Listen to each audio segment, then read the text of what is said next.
Chance கிடைக்கல, ஆனால் வர முடியாது சொல்லிட்டேன். लेकिन प्रभु की दया से फिर से प्रभु के दास के द्वारा उभार कर फिर से उन्होंने फोन किया। हमने फिर से हाँ करके इस मीटिंग में प्रभु की योजना के तहत आपसे मिलने के लिए परमेश्वर ने इस समय को दिया, इसलिए मैं प्रभु का धन्यवाद करता हूं। வர முடியாது முடிவு பண்ணியாச்சு. பிலிப்பு பாஸ்டர் கண்டிப்பா வாங்கனாரு. எப்படியோ மனசு கரைப்படுத்தி வந்து சேர்ந்திருக்கிறோம். आमीन आमीन। सो प्रभु की महिमा हो, ஆண்டவருக்கு மகிமை உண்டாகட்டும். सो मैं सीधा वचन की भाग में जाएंगे, டைரக்டா வசனத்துல போக விரும்புறேன். क्योंकि परमेश्वर का वचन इस प्रकार कहता है, தேவனுடைய வசனம் விதமாக சொல்கிறது, क्योंकि परमेश्वर अपने नाम से भी बड़े महत्व अपने वचन को दिया है। தேவன் அவருடைய நாமத்தை விட அதிகமான மகிமையை வசனத்துக்கு கொடுத்திருக்கிறார். क्योंकि आज कई लोग जो हैं इस बात को समझ नहीं पाते हैं, इसलिए ज्यादातर गाना में इधर उधर बातों में ज्यादातर लेते हैं समय, और जो वचन का समय रहता है कुछ ही समय लेते हैं। வசனத்திற்கு கர்த்தர் மகிமையை கொடுத்திருக்கிறார். இன்னைக்கு அநேகர் அதை புரிந்து கொள்ளாதனால ஆடல்ல பாடல்ல நேரத்தை போக்கி முடிச்சிருக்காங்க. जब हम भजन संहिता 138 अध्याय उसका 2 पद पढ़ेंगे तो एक बात को हम पाएंगे। சங்கீதம் 138:2 வாசிங்க. पढ़ देंगे 138:2 தமிழ் சீக்கிரம் வாசிங்க. உமது பரிசுத்த ஆலயத்திற்கு நேராக நான் பணிந்து உமது கிருபை நிமித்தமும் உமது உண்மை நிமித்தமும் உமது நாமத்தை துதிப்பேன். உமது சகல பிரஸ்தாபத்தை பார்க்கிலும் உமது வார்த்தையை நீர் மகிமைப்படுத்தி இருக்கிறீர். यस, क्योंकि जब भजन संहिता 138 अध्याय जब 2 पद को हम पढ़ते हैं, சங்கீதம் 138:2 வாசிக்கிறோம். इस प्रकार कहता है कि मैंने अपने नाम से भी बड़े महत्व वचन को दिया है। உமது நாமத்தை துதிப்பேன், உமது சகல பிரஸ்தாபத்தை பார்க்கிலும் உமது வார்த்தையை நீர் மகிமைப்படுத்தி இருக்கிறீர். आमीन ஆமென். क्योंकि जब मरकुस रचित सुसमाचार 13 अध्याय 31 पद पढ़ेंगे तो वहां इस प्रकार आप लिख लीजिए, नहीं पढ़ना है। मरकुस रचित सुसमाचार उसका 13 अध्याय 31 पद पढ़ते हैं, वहां इस प्रकार लिखा है, आकाश और पृथ्वी टल जाएंगे लेकिन प्रभु का वचन एक भी बिंदु बिना पूरा हुआ नहीं टलेगा। மார்க்கு சுவிசேஷம் 13வது அதிகாரம் 31ஆம் வசனம் இதுமாக சொல்கிறது, வானமும் பூமியும் ஒளிந்து போகும், என்னுடைய வார்த்தைகளோ ஒளிந்து போவது இல்லை. आमीन। आमीन। जब हम भजन संहिता 107 अध्याय 20 पद जब हम पढ़ते हैं, वहां लिखा है, मैं अपने वचन को भेजकर उन्हें चंगा करूंगा। சங்கீதம் 107 வாசிக்கிறோம், என் வசனத்தை அனுப்பி நான் குணமாக்குவேன். आमीन। सो इस प्रकार हम ज्यादातर हमें वचन को महत्व देना बहुत ही जरूरी है। ஆகவே தேவனுடைய பிள்ளைகளாகிய நாம் யாவரும் வசனத்திற்கு முக்கியத்துவம் கொடுக்க வேண்டும். क्योंकि वचन के द्वारा चंगाई है, வசனத்தின் மூலமாக சுகம், वचन के द्वारा आशीष है, வசனத்தின் மூலமாக ஆசீர்வாதம், वचन के द्वारा हमारे जीवन की हर रुकावटें सारे बंधन टूटती हैं, வசனத்தின் மூலமாக எல்லா தடைகளும் உடைக்கப்படுகிறது. वचन के द्वारा आपके मेरे जीवन में हर सारे रुकावटें के सारे द्वार खुल जाते हैं। வசனத்தின் மூலமாக உங்கள் வாழ்க்கையிலே காணப்படுகிற எல்லா தடைகளையும் கர்த்தர் உடைப்பார். क्योंकि परमेश्वर जो है अपने वचन के द्वारा ही सब काम को वो करते हैं। தேவன் வசனத்தின் மூலமாக எல்லாவற்றையும் செய்கிறவராய் இருக்கிறார். लेकिन आज कई बार हम क्या करते हैं, इस परमेश्वर के वचन को हम उतना महत्व नहीं देने के कारण आज में हम सब आशीष नहीं पा रहे हैं। நாம் இன்றைக்கு பலர் வாழ்க்கையில் வசனத்திற்கு முக்கியத்துவத்தை கொடுக்காதபடியால் ஆசீர்வாதத்தை பெற முடியாமல் காணப்படுகிறார்கள். तो आज हम इस बात को सीखेंगे कि परमेश्वर की वचन को मानने के कारण कैसे हमारे जीवन में आशीष को हम पाते हैं। தேவனுடைய வசனத்தை கைக்கொள்வதனால் என்ன ஆசீர்வாதம் கிடைக்கும் என்பதை கற்றுக்கொள்ளலாம். हम एक घटना की ओर जाएंगे और मेरे साथ लिखवा लेंगे लूका रचित सुसमाचार उसका 18 अध्याय और उसका 22 और 23 पद, जो आज हमारा संदेश है। லூக்கா 18 அதிகாரம் 22 23 வசனங்களை வாசிக்கலாம். लूका रचित सुसमाचार उसका 18 अध्याय उसका 22 और 23 पद। லூக்கா 18 அதிகாரம் 22 23 வசனங்கள். இயேசு அதை கேட்டு, இன்னும் உன்னிடத்தில் ஒரு குறை உண்டு. உனக்கு உண்டானவைகளெல்லாம் விற்று தரித்திரத்துக்கு கொடு, அப்பொழுது பரலோகத்திலே உனக்கு பொக்கிஷம் உண்டாயிருக்கும். பின்பு என்னை பின்பற்றி வா என்றார். அவன் அதிக ஐஸ்வர்யமுள்ளவனானபடினால் இதை கேட்டபொழுது மிகுந்த துக்கம் அடைந்தான். அவன் மிகுந்த துக்கம் அடைந்ததை இயேசு கண்டு आमीन। जब हम लूका रचित सुसमाचार उसका 18 अध्याय जब 22 और 23 पद को हम पढ़ते हैं, லூக்கா 18:22-23 வாசிக்கிறோம். जब उसके ऊपर से थोड़ी सी जब हम पढ़ें तो यहाँ एक घटना को हम पाते हैं। एक व्यक्ति जो है वो यीशु मसीह के पास आकर कहता है कि हे गुरु, अनंत जीवन पाने के लिए मैं क्या करूं? கொஞ்சம் உயர்ந்து படிக்கும் பொழுது ஒரு மனுஷன் வந்து கேட்கிறார், போதகரே, நித்திய ஜீவனை பெற நான் என்ன செய்ய வேண்டும்? आज कई बार हम भी प्रभु की उपस्थिति में आराधना में आते हैं, चर्च में आते हैं, सेवक के पास आते हैं कि हम क्या करने से क्या करेंगे, आशीष पाएंगे, चंगाई पाएंगे, छुटकारा पाएंगे और जीवन को प्राप्त करेंगे। நாம் பல வேளையிலே ஊழியத்தில் வந்து கேட்கிறோம், நான் என்ன செய்தால் சுகம் கிடைக்கும், என்ன செய்தால் ஆசீர்வாதம் கிடைக்கும், என்ன செய்தால் பிரச்சனை மாறும் என்று கேட்கிறோம். जब हम सेवक बनते हैं, सुसमाचार प्रचारक, पास्टर बनने का प्रयास करते हैं, हम इच्छा रखते हैं, सब अच्छी बात है, लेकिन हम क्या उस चीज को हम अपने जीवन में उसको प्राप्त करने के लिए आज तैयार हैं? ஒரு சிலர் ஊழியராக வேண்டும் என்று விரும்புகிறார்கள், ஆனால் வசனத்தை கைக்கொள்ள நீங்கள் ஆயத்தமாக இருக்கிறீர்களா? जब हम जो पढ़े हम लूका रचित सुसमाचार 18, 22 और 23 में इस प्रकार हम पढ़ते हैं कि एक व्यक्ति जब आकर यीशु के पास इन सारी बातों को कहा, बहुत ही अच्छी बात को उन्होंने कहा। यीशु मसीह के पास आकर वो व्यक्ति कह रहा है, यीशु கிறிஸ்து இடத்துல வந்து சொல்லுகிறார், எல்லாவற்றையும் நன்றாக செய்கிறீர் என்று. लेकिन जब यीशु मसीह उनके जीवन की कमियां को दिखाते हैं, वो बड़ा उदास हो जाता है। இயேசு கிறிஸ்துவோட வாழ்க்கையில் இருந்த குறைகளை சுட்டி காண்பிக்கும் போது அவன் துக்கமடைந்தவனாக போகிறான். कई बार हम भी आराधना में आने समय हम बहुत अच्छा लगता है, ஆராதனை வரும்பொழுது நன்றாக இருக்கிறது, पास्टर प्रार्थना करने से बहुत अच्छा लगता है, பாஸ்டர் நமக்காக ஜெபிக்கும் போது நன்றாக இருக்கிறது, गीत गाने से बहुत अच्छा लगता है, பாடலை படிக்கும் போது நன்றாக சந்தோஷப்படுகிறோம். लेकिन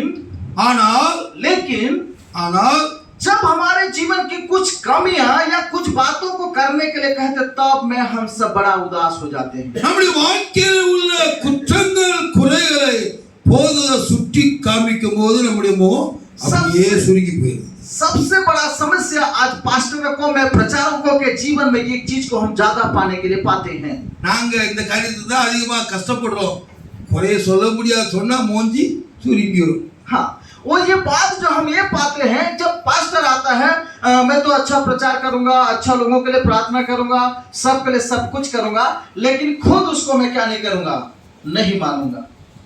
அநேக பாஸ்டர் கஷ்டம் பண்ணுவேன், ஆச்சரியமாக அவங்க வாழ்க்கையில் உள்ள குறைகளை பார்க்க மாட்டாங்க.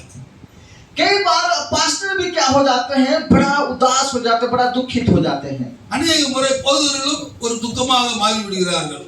जब विश्वासी कलीसिया में आता है, आने समय तक विश्वासी का कोई संदेह नहीं या विश्वासी के जीवन में कोई समस्या नहीं, விசுவாசி சபைக்கு வர வரைக்கும் பிரச்சனை ஒன்றும் இல்லை. लेकिन जब उसको कहा जाता है बीड़ी पीना छोड़ना पड़ेगा, எப்பொழுது போது சொல்றாங்க, ஐயா பீடி குடிக்காதீங்க, बुढ़ापो करना छोड़ना पड़ेगा, பொடியெல்லாம் போடாதீங்க, पास्टर की अधीनता में रहना पड़ेगा, பாஸ்டருடைய வார்த்தையை கேட்கணும், कलीसिया की अधीनता में रहना पड़ेगा, சபையுடைய வழிமுறைகளை கேட்கணும், वचन को मानना पड़ेगा, தேவனுடைய வார்த்தையை கைக்கொள்ளணும், दशमांश देना पड़ेगा, தசமம் கொடுக்கணும், दान देना पड़ेगा, காணிக்கை கொடுக்கணும்.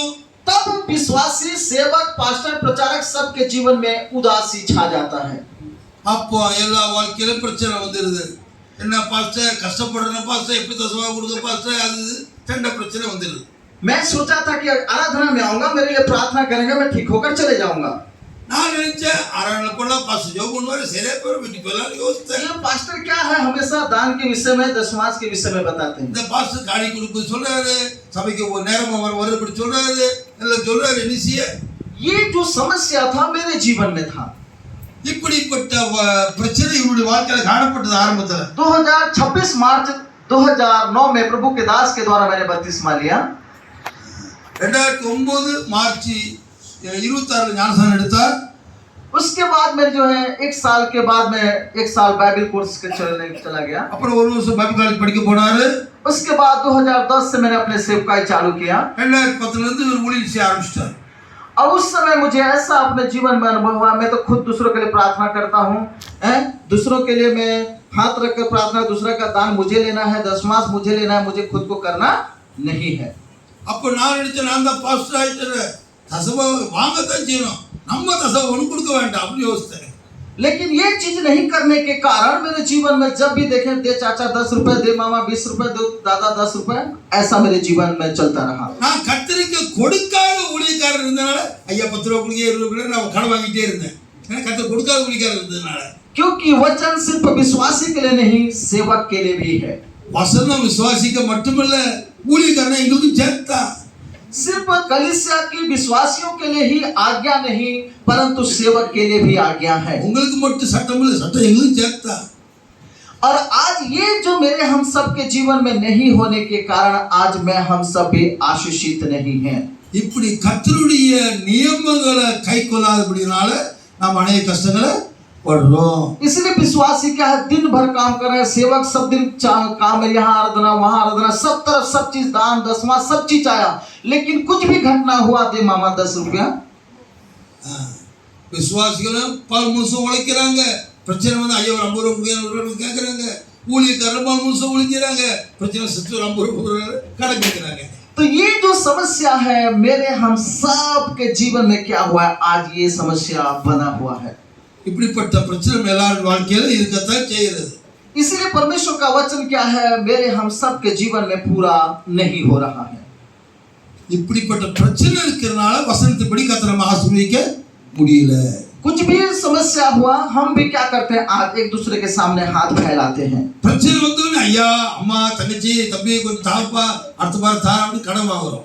क्योंकि परमेश्वर का वचन कहता है तुम दूसरों से लेने वाला नहीं परंतु दूसरों को तुम देने वाला बनोगे। தேவனுடைய வசனம் சொல்கிறது நீ வாங்குறே பாரு கொடுக்கிறது வாக்கியம் நலம் என்று। तो ये समस्या मेरे हम सब के जीवन में है। जब ये बातें कोई सेवक के द्वारा कोई प्रचारक के द्वारा किसी विश्वासी के द्वारा जब आपको मुझे आत्मा के प्रकाशन के द्वारा आपको मुझे जब मिलता है मैं भी हम सब क्या हो जाते हैं बड़ा उदास हो जाते हैं। ஏற்கனவே கர்த்தர் கொடுக்காம இருக்கோம், யாராவது ஊழியக்காரர் கொடுக்க பற்றி பேசிட்டா கோபம் அப்படியே வருது, என்னடா இவரு ஊழியக்காரர் கொடுக்கறத பற்றி பேசுறாங்கன்னா கோபம் வருது। तो इसमें कई लोग करते जरूर हैं लेकिन एक समस्या यहाँ पर बहुत ही ज्यादा शैतान आज काम कर रहा है। சாத்தான் பல விதங்களில் கிரியை செய்கிறார்। कई लोग कर रहे हैं जरूर लेकिन कैसे करना चाहिए, कहाँ करना चाहिए, किस जगह करना चाहिए इस बात को आज जान नहीं पा रहे हैं। சிலர் கர்த்தர் கொடுக்குறாங்க, எப்படி கொடுக்கணும் யாருக்கு கொடுக்கணும் அந்த காரியம் கற்றுக்கொள்றது இல்லை। लोग प्रार्थना कराएंगे ये पास्टर को और दशमास भेजेंगे उस पास्टर को। இந்த பாஸ்டர் ஜெபம் பண்ணுவாங்க, வேற பாஸ்டர் தசமாசம் கொடுத்துருவாங்க। लोग उदाहरण के लिए बताऊं तो इस जगह में इस गांव में होटल में खाएंगे और हमने चेन्नई के होटल में पैसा पटाएंगे, कर्जा छुटकारा होगा। ஹோட்டலில் சாப்பிட்டு சென்னையில் ஹோட்டல் பைசா கொடுத்தா எப்படி இருக்கும்? तो आज जो है सबसे बड़ा समस्या यही है कि आज लोग क्या नहीं कर रहे, इस बातों को समझ नहीं पा रहे हैं। அதாவது கர்த்தருக்கு எப்படி காடி கொடுக்கணும் யார் கொடுக்கணும் அதை கேட்டு தெரிஞ்சுக்கலாம் இருக்காங்க। आज क्या है जहां पर जिस जगह करना चाहिए यहाँ निवेदन करेंगे, यहाँ सब कुछ कराएंगे, लेकिन कुछ काम होने के बाद मीठा कहीं और कलीसिया में जाकर खिलाएंगे। பாஸ்டர் உயிர் வாங்கிடுவாங்க, ஜெபம் பண்ணுவாங்க, ஐயா அது செஞ்சு உயிரை வாங்கிடுவாங்க, ஆசீர்வாதம் கிடைச்ச பிறகு தசமாத்து வேற எங்கேயாவது ஏசு விடுவிக்கிறார் ஏசு அழைக்கிறார் எங்கேயா அனுப்பிடுவாங்க। तो ये जो समस्या आज शैतान क्या करके रखा है, लोगों को आज बांध करके रखा है। சாத்தா இப்படி செய்ய வச்சிருக்கிறான்। तो मैंने प्रभु के दास के द्वारा इस प्रेरणा को मैंने पाया பாஸ்டர் ஜான்சன் மூலமாக நான் கற்றுக் கொடுப்பதை கற்றுக்கொண்டேன்। और उन्हें इस बात को कहा तुम सेवा जहां करो जिस जगह करो लेकिन तुम क्या करना, जो आपको वचन की मार्गदर्शन देता है, जो सेवकाई की मार्गदर्शन देता है उसको अपना दशमास दान देना कभी न भूले। பாஸ்டர் ஜான்சன் ने मुझे सिखाया, எனக்கு கற்றுக் கொடுத்தார், நீ வந்து உனக்கு கற்றுக் கொடுக்கிற ஊழியருக்கு உனக்கு உன் ஆவிக்குரிய தகப்பனுக்கு உன்னுடைய காணிக்கைகளை கொடு என்று கற்றுக் கொடுத்தார்। तो एक बार ऐसा हुआ मेरे जीवन में, ஒரு முறை இப்படியா சம்பவம் நடந்தது। कुछ दशमास जो है मैं प्रति हफ्ता प्रतिदिन क्या करता था अलग निकाल कर रख देता था। ஒவ்வொரு நாள் கிடைக்கிற கணத்துல தசமாத்து தனியாக எடுத்து வைப்பேன்। कुछ दिन के बाद जब उसको निकाल कर गिनने के बाद கொஞ்ச நாள் கொஞ்சம் எண்ணி பார்த்தேன், तो मेरे अंदर एक लालच आ गया। எனக்குள்ள ஒரு ஒரு பேராசை வந்தது। उन्हें कहा तू सेवक है, तू प्रचार करता है, तू यहाँ जाता है वहाँ जाता है, तुझे क्या करना चाहिए, इस सेवकाई में तुझे यूज करना चाहिए। நீ பல இடத்துல போய் ஊழியற தசமாத்து உன் ஊழியத்திலே செலவு பண்ணா எண்ணம் வந்துச்சு। और उस चीज को मैंने क्या कर दिया, इस बातों को शैतान की प्रेरणा में आकर उसको मैंने क्या कर दिया, खर्च कर दिया। சாத்தானுடைய வசனம் சொல்ல கேட்டு ஏன் ஊழியத்திலே ஏன் தசமாத்து செலவு பண்ணிட்டேன்। लेकिन मेरे जीवन में बहुत बड़ा एक समस्या, बहुत बड़े तकलीफ, एक गरीबी को मैंने अपने जीवन में देखा। ஏகப்பட்ட பிரச்சனை வாழ்க்கையில வர ஆரம்பிச்சது. आज अगर आपके जीवन में ऐसा शैतान काम कर रहा है, तो इस जीवन को, इस स्वभाव को, इस गुण को मुझे हम सबको अपने जीवन से अलग करना बहुत ही जरूरी है। ஒருவேளை உங்களுடைய வாழ்க்கையிலே பொருளாதார பிரச்சனை இருக்கும் என்றால் கர்த்தரிடத்திலே கேட்டு என்ன செய்யணும் கேட்டு தெரிந்து கொள்ளுங்கள்.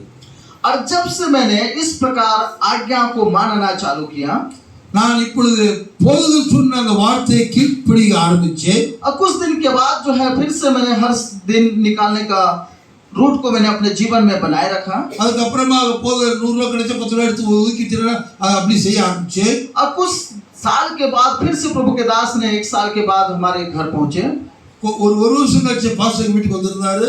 और उनको मैंने गिना भी नहीं, कुछ नहीं, मैं सीधा उसको निकाला उन्हीं को हाथ में। பாஸ்டருடைய கையில அது என்ன கூட இல்ல, ஐயா தசமா சேர்த்து குடிச்சிட்டேன்.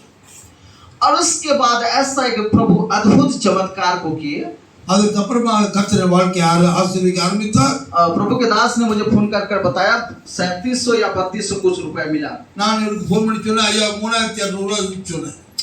उसके बाद परमेश्वर ने ऐसा एक बहन के जीवन में काम किया। அதுக்கப்புறமா ஒரு சவுலுடைய வாழ்க்கையிலே கர்த்தர் கிரியை செய்ய ஆரம்பித்தார். जिस बहन को मैंने गूगल मीट के द्वारा ही 1-2 बार जुड़ने के द्वारा ही उन्हें फोन के द्वारा बातचीत हुआ। நைட் 8 மணிக்கெல்லாம் 40 பேர் கூகுள் மீட்டிங் சேர்ந்துருவாங்க. जो हमारा गूगल मीट शाम के 8 बजे से लेकर 9:30 बजे तक, जो सुबह 4 बजे से लेकर 5:30 बजे तक प्रतिदिन गूगल मीट आराधना चलता है। ஒவ்வொரு நாளும் காலையில 4 மணிலிருந்து 5:30 வரைக்கும் ஹிந்தியில கூகுள் மீட்டிங், ராத்திரி 8 to 9 வரை கூகுள் மீட்டிங்ல எல்லாம் சேர்ந்து கொள்றாங்க. और उस प्रकार परमेश्वर ने उस बहन के जीवन में ऐसा काम किया, और उस बहन जो है 600 किलोमीटर से अपना बच्चा और अपना एक रिश्तेदार, एक भाई को क्या क्या लेकर हमारे घर पहुंच गए। அந்த கூகுள் மீட்டிங்ல சந்திக்கப்பட்ட ஒரு சௌரி 600 கிலோமீட்டர் தூர பிரயாணம் பண்ண சில உறவினரோடு என்னை வந்து பார்த்தாங்க. और परमेश्वर ने उस बहन के जीवन में ये बात को किया कि मेरे दास के जीवन में ये कमी है, ये समस्या, ये तकलीफ है, सबसे पहले परमेश्वर ने उनसे पहले से बता चुके थे। தேவன் அந்த சௌரிக்கு என்னுடைய வாழ்க்கையில் இது தேவை இருக்கு, அது தேவை, பல காரியங்களை அவர் அங்கிருந்து சொல்லி கொண்டு வந்திருக்கிறார். जब भी हम साबुन खरीदना है 10 रुपए वाला, लेकिन परमेश्वर ने ऐसा उस बहन के जीवन में काम किया, जो साबुन एक साबुन 40 रुपए 50 रुपए, काजू किशमिश बादाम से लेकर चावल, 2 महीना का पूरा कोलगेट ब्रश से लेकर सब पूरा सामान लेकर हमारे घर पहुंच गए। அந்த சௌரி 600 கிலோமீட்டர் தூரத்துல வந்து 10 ரூபா 5 ரூபா சோப்பு இல்ல, 30 ரூபா 40 ரூபா 50 ரூபா சோப்பு, மற்ற மளிகை ஜாமான் எல்லாம் மொத்தமா வாங்கி நிரப்பிட்டு போயிட்டாங்க. हालेलुया हालेलुया ஹalleluya. उसके बाद क्या हुआ, कुछ दिन 4-5 दिन हमारे साथ ही रहे वो, 4 நாள் கூட இருந்தாங்க. और प्रार्थना करते करते करते करते परमेश्वर की आत्मा उनके जीवन में फिर से बात किया, नहीं इनके घर में क्या है, फ्रिज की कमी है। फिर அந்த சவுலுடைய உள்ளத்திலே கர்த்தர் பேச ஆரம்பித்தார், இவருடைய வீட்டில் ஃப்ரிட்ஜ் இல்லாம இருக்கிறது. और उसके अगले दिन मुझे दुकान लेकर चले गए। அடுத்த நாள் பிரியல கூட்டு கடைக்கு போனாங்க. और जब दुकान लेकर गए तो कौन सा फ्रिज लेना है, क्या करना है, सब मुझे बोले। तो मैं बोला किसके लिए खरीद रहे हैं। அப்ப எனக்கு கேட்ட என்ன ஃப்ரிட்ஜ் வாங்கன்னு கேட்டாங்க. நான் ஃப்ரிட்ஜ் யாருக்கு வாங்கி கேட்டேன். तो उन्होंने कहा कि नहीं, परमेश्वर की आत्मा ने मुझे बताया कि ये आपके लिए क्या करना है, खरीदना है। தேவனிடத்திலே பேசினா உங்களுக்கு ஃப்ரிட்ஜ் வாங்கி கொடுக்க வேண்டும் என்று. हालेलुया। और उसके बाद हमने क्या किया, 13,500 रुपए में क्या किया, उस फ्रिज को खरीद कर हमारे घर लेकर 13,500 ரூபாய் ஃபர்ஸ்ட் கிளாஸ் ஃப்ரிட்ஜ் வாங்கி கொடுத்தாங்க. हालेलुया। उसके बाद जो है कुछ दिन के बाद वो अपने घर चले गए, 4-5 दिन हमारे साथ रहे, उसके बाद अपना घर चले गए। 4 நாள் கழிச்சு அவங்க வீட்டு 600 கிலோமீட்டர் தூரம் பிரயாணம் பண்ணி போயாச்சு. और कुछ दिन के बाद परमेश्वर की आत्मा उनसे फिर से एक बात की। அப்புறமா தேவன் அவங்களோடு இடைபட ஆரம்பித்தார். और वो बात ऐसा था, जो गूगल मीट के जो द्वारा, जैसे मैं अभी फोन लेकर आ गया हूं, तो परिवार में क्या नहीं करेंगे, गूगल मीट जुड़ नहीं पाते थे। நான் போனை கொண்டு வரும்போது இந்த கூகுள் மீட்ல வீட்டில் உள்ள ஒய்ஃப் சேர்க்க முடியாது. परिवार जो है संगति कर नहीं पाते थे, அவர்கள் கூகுள் மீட்ல சேர முடியாம இருந்துச்சு. और परमेश्वर ने, जब मैं प्रभु के दास की मीटिंग में मैं आया था, அந்த பாஸ்டருடைய வீட்டுக்கு நாங்கள் ஒரு 1500 கிலோமீட்டர் பிரயாணம் பண்ணி போயிருந்தோம். हमारा पूरी टीम आए थे, எல்லா டீம்ல மொத்தமா எல்லாம் வந்திருந்தாங்க. और वापसी ट्रेन में जाने के समय திருப்பி வரும்போது परमेश्वर की आत्मा ने फिर से उनसे बात किया। उन्होंने कहा, அந்த சவுலுக்கு தேவன் திரும்பவும் பேசினா, 15,500 रुपए भेज रहा हूँ, आप घर के लिए क्या कर दिए, एक मोबाइल खरीद लीजिए। हालेलुया। 15,500 ரூபாய் ஐயா காணிக்க அனுப்புற, வீட்டுக்கு ஒரு மொபைலை வாங்கிக்கோங்க. हालेलुया। हालेलुया। कहने का मेरा जो विषय आज ये है, நான் இதை சொல்ல விரும்புகிறேன், आज हो सकता है आपको और मुझे भी जब परमेश्वर की वचन, परमेश्वर की बातें, परमेश्वर की आज्ञा जब आपको और मुझे कहा जाता है, हो सकता है आप और मैं भी क्या होते होंगे, बड़ा उदास होते होंगे। தேவன் உங்களோடு பேசும்போது சில காரியங்கள் துக்கப்படுத்துவதாக காணப்படலாம்। कई लोग संगति छोड़ देते हैं, சில சபைக்கு வருவதை விட்டு कई விடுகிறார்கள், लोग पास्टर से जय मसीह बोलना छोड़ देते हैं, சில கர்த்தரை ஸ்தோத்திரம் ஐயா சொல்ல कई விட்டுறாங்க, लोग उसको देखने से दूर से ही भाग जाते हैं, சில ஊழியரை பார்த்து தூரத்து வெளியே போயிடுவாங்க, कई लोग उनके लिए दूसरे विश्वासी के साथ बोलकर उनके लिए षड्यंत्र रचते हैं। कुछ लोग ஊழியருக்கு விரோதமா கிரியை செய்ய ஆரம்பிப்பாங்க, उनको बोलेंगे नहीं नहीं ये पास्टर के पास नहीं जाएंगे, हम दूसरे आराधना में जाएंगे। இந்த சபை போக வேற सभी போவோம், नहीं एक ही पास्टर नहीं और बहुत सारे पास्टर हमें मिल जाएंगे। இந்த ஒரு பர்சன்ட் எத்தனை பர்சன்ட் கிடைக்கும்? ऐसे मेरे साथ भी कई विश्वासियों के जीवन में ऐसा हुआ, அப்படி அநேக விசுவாசிகள் விட்டு போக ஆரம்பிச்சாங்க, वो कभी दान नहीं देंगे, காணி கொடுக்கிறது कभी கிடையாது, दशमांश नहीं देंगे, தசமாக கொடுக்க கிடையாது, कुछ नहीं करेंगे, ஒண்ணும் செய்ய மாட்டாங்க, लेकिन षड्यंत्र जरूर रचेंगे, ஊழியருக்கு விரோதமா கிரியை செஞ்சுட்டே இருப்பாங்க, लेकिन षड्यंत्र जरूर रचेंगे। ஊழியருக்கு விரோதமா செஞ்சுட்டே இருப்பாங்க। जब परमेश्वर की बातें उनसे जब बताएगा, वो बड़ा दुखित हो गया, लोगों को क्या कर दिया, भड़का दिया। தேவனுடைய வசனம் சொல்லும் பொழுது அவங்க சபையை உடைத்து விட்டார்கள், वो खुद छूट गया, कई लोग छूट गए, लेकिन प्रभु मेरे लिए, हम सब के लिए आज भी वही रहा। அவர்கள் சபை விட்டு பிரிந்து போய்விட்டார்கள், ஆனால் கர்த்தரைகளை விட்டு பிரிந்து போவதில்லை, இன்றைக்கு நாங்கள் அதே வீட்டில் இருக்கிறோம், கர்த்தரை ஆசீர்வதிக்கிறோம்। हालेलुया। तो आज मैं इस वचन से एक ही बात आपको प्रेरणा देना चाहता हूँ, ஒரே வசனத்துக்கு ஒரே கருத்து விரும்புகிறேன், वो ये है, आज अगर आप और मैं भी कोई आज्ञा, जैसे मैंने बताया, बीड़ी पीना, सिगरेट, गांजा, नशा, गुड़ाखो, जो भी गलत बातें हैं, हो सकता है ये आपको मुझे अगर कहा जाए तो आप और मैं दुख नहीं होना है, पास्टर से विरोध नहीं करना, कलीसिया को नहीं छोड़ना है। ஊழியக்காரங்க பீடி குடிக்கூடாது, சிகரெட் குடிக்கூடாது, சாராயம் குடிக்கூடாது, சினிமா பார்க்கக்கூடாது சொன்னா சண்டை போடக்கூடாது, அதை ஏற்றுக்கொள்ள வேண்டும்। दान के विषय में, दशमांश के विषय में परमेश्वर अगर आपके मेरे जीवन की कमजोरी को बता रहे हैं, तो आप और मैं कभी दुख नहीं होना, उदास नहीं होना, छोड़कर नहीं भागना है। கர்த்தர் காணிக்கை பற்றி பேசினால் சபை விட்டு ஓடக்கூடாது। अगर हम छोड़कर नहीं भागेंगे तो हन्ना के समान परमेश्वर आपको मुझे संतान की जैसे आशीष से उन्हें आशीषित किया, आपको और मुझे हर आशीष से आशीषित करेंगे। हालेलुया। हन्ना के समान, हन्ना को परमेश्वर ने कहा मैं तुझे संतान दूंगा, लेकिन कई दिन हो गया उनको संतान नहीं मिला, लेकिन हन्ना फिर भी क्या नहीं हुई, उदास नहीं हुई। சபையை விட்டு விட்டு போகவே கூடாது। அண்ணா கர்த்தர் குழந்தை கொடுப்பதா சொன்னார், காத்திருந்து குழந்தையை பெற்றுக்கொண்டார்। परमेश्वर के भवन को वो नहीं छोड़ी, தேவனுடைய ஆலயத்தை அண்ணா விட்டு விடவே இல்லை, प्रार्थना करना नहीं छोड़ी, ஜெபிப்பதை விட்டு விடல, वचन पढ़ना नहीं छोड़ी। வசனம் படிப்பதை விட்டு விடல। इसलिए परमेश्वर ने ऐसा बेटा को दिया जो बेटे के द्वारा बहुत सारे लोग आशीषित हो गए। கடைசியிலே தேவன் ஒரு அருமையான சாமுவேலை கொடுத்து சாமுவேல் மூலமாக முழு உலகம் ஆசீர்வதிக்கப்பட கிருபை செய்தார்। हालेलुया। हालेलुया। आज मैं बताना ये चाह रहा हूँ, आज अगर परमेश्वर आपके किसी के जीवन में आज अगर बात कर रहे हैं, தேவன் உங்களோடு பேசுகிறார் என்றால் आप और मैं इस आज्ञा को मानने के लिए आप और मैं तैयार हो जाएं। இந்த வசனத்தை கைக்கொள்ள நாம் ரெடியாக வேண்டும்। हो सकता है किसी एक आज्ञा, जैसे इसको कहा गया कि तू तो आज्ञा को जानता है, उन्होंने कहा हाँ प्रभु मैं तो क्या करता हूँ, व्यभिचार नहीं करना, चोरी नहीं करना, हत्या नहीं करना, ये सब चीजों मैंने लड़कपन से क्या करते आया हूँ, पालन करते आया हूँ। அவன் என்ன சொல்றார், சிறு வயது முதலே எல்லாவற்றையும் தன்னை கைக்கொண்டு வருகிறேன்। आज भी अगर इस बात को अगर कहें तो आप भी मुझे यही जवाब दे सकते हैं, आपकी पास्टर से यही जवाब दे सकते हैं। कैसे बात कर रहे हैं पास्टर, ये तो हमने लड़कपन से या जब से हमने यीशु मसीह को विश्वास किया तब से मानते आ रहे हैं। நீங்களும் கூட அது சரி சொல்லலாம், लेकिन यीशु ने उस व्यक्ति से एक बात कहा, आज भी तेरे जीवन में